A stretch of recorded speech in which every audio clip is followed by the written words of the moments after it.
seni çağırsam Aşkavadın güzel restoranına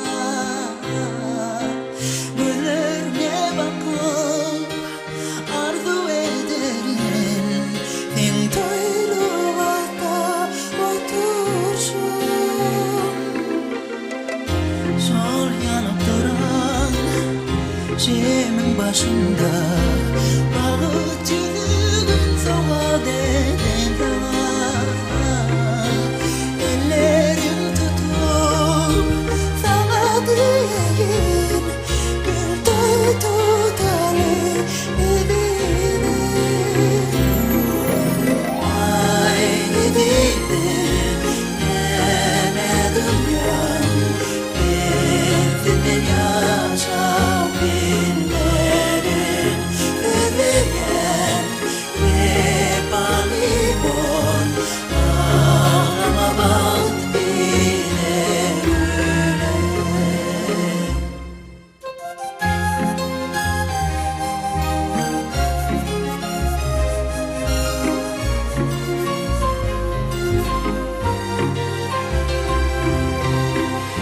Ken karıştım bu batlı güne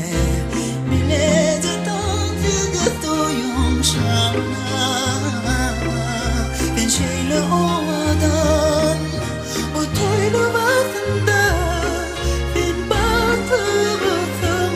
ay sana Ay dedim demedim ya Benzimin yaşa binlerin Öveyen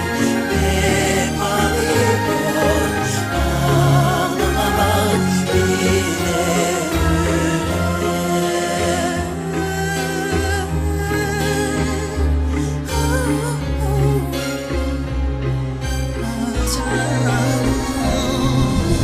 Belki bu tatlam bari düş olsa Ya da ben uyansam sen yanımda olmasın deyip korkarım